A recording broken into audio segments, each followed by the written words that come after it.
getting deeper into the actual topic of stars, we should start with density fluctuations in the early stages of the universe. So matter density. Yeah, matter density. Because do remember in this big so I think we've definitely mentioned the Big Bang singularity, or the initial singularity is kind of what it's called.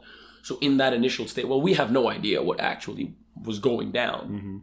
We have a estimate that, hey, there's a ball of energy that has something in it. Lots of things in it.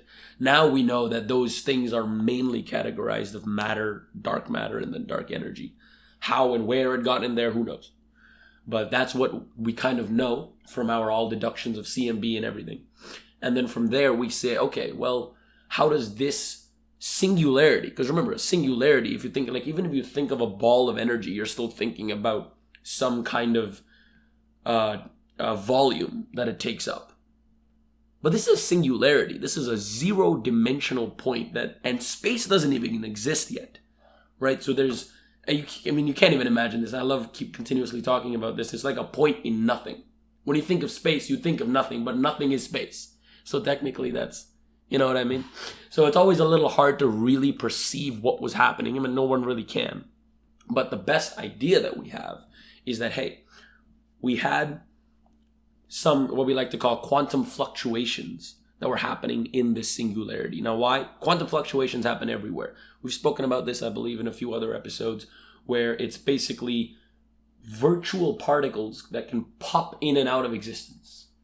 Now, the reason why that can happen is because of a very simple fundamental physics concept called the Heisenberg's uncertainty principle. Again, things we've already discussed before. And that's the fundamental idea of a fluctuation. Why it comes up, again, definitely go check it out. But why it comes up is basically as simple as two particles pop into existence. So they borrowed some energy from the universe. That's the easy analogy. And then it has to give it back. However, if there is this point and there are all these fluctuations happening back and forth, because a particle, if you think about it, is also a point-like particle, these virtual particles. So if these point-like processes are happening in this point-like space, and it happens a lot, things start to move. Things start to move. So now, a slight increment in time after the Big Bang, you could imagine the universe is this small sphere packed with everything that is now everywhere, right? To keep it simple. And in this small sphere, you can you can cut it open like an apple. Okay. And look at the matter that's inside. You take a snapshot of the early universe, and you still have this push and pull between the matter that is inside this ball that we know as the universe. And with this push and pull, you're going to have very small areas that have slightly more or a slightly higher density of matter, and some areas that have slightly less density. And we like to use the balloon analogy. Imagine you have a small balloon. No, it's like completely deflated. Yeah, no, that's what I mean. Yeah, that's what I mean. Yeah. Your balloon is deflated. And the areas that have high density, you draw like dots on it, right? And those dots are relatively close together. But when you blow up that balloon to the size of the universe, the distance between those dots expands very, very much. And you're left with these pockets on the balloon that have higher densities than the neighboring areas.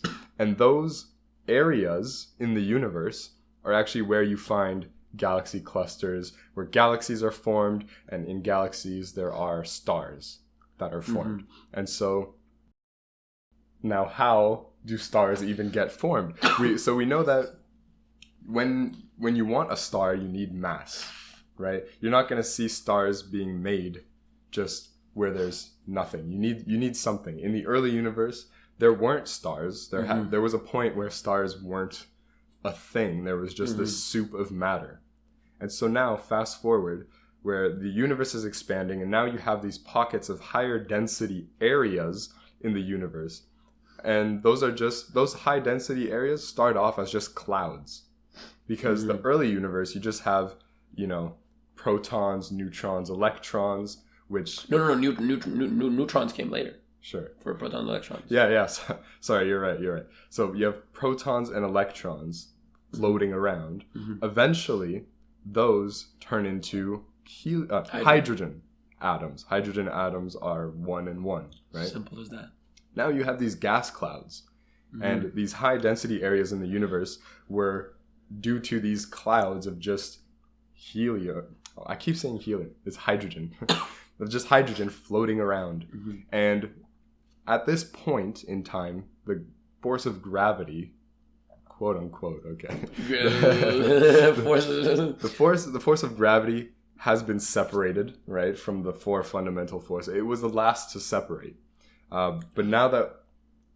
You want to take that route? Because no. Because I was just force, maybe don't get into the force thing, because But now you have the force of gravity, and even though gas clouds, you wouldn't really, you know, if you have a box filled with air, you don't really consider the gravitational effects that the particles have on each other, because they just seem to float around. But over time, if you take a gas cloud that has an incredible amount of mass, because there's an incredible amount of hydrogen in the air, you let time do its thing, and gravity will slowly but surely pull these hydrogen atoms closer and closer together. And now these clouds are absolutely gigantic.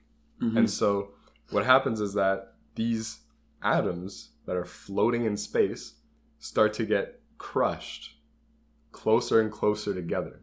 And then gravity doesn't stop. It just keeps pulling things in towards, let's say, the center of mass of this gas cloud we're talking about. And, you know, atoms are, they're, I don't want to say, I was going to say indestructible. No, I was going to say they're not indestructible. In the sense that there are forces repulsing atoms from each other. Just like I can touch Rayhan and I won't just go through him, right? There's some repulsion there. Electron repulsion.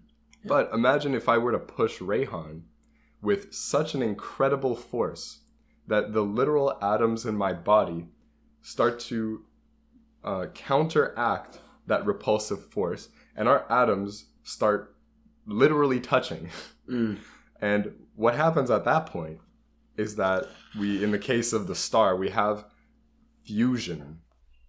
The nuclear fusion of hydrogen atoms. Nucleosynthesis. Yeah. Stellar nucleosynthesis. Yeah. So in these gas clouds, the hydrogen atoms are literally getting pushed together so much that they turn into helium. Before we didn't have helium. There was just hydrogen, because helium, you know, you don't just find it. Yep. In the beginning, you don't just find it. It had to be created through nuclear fusion.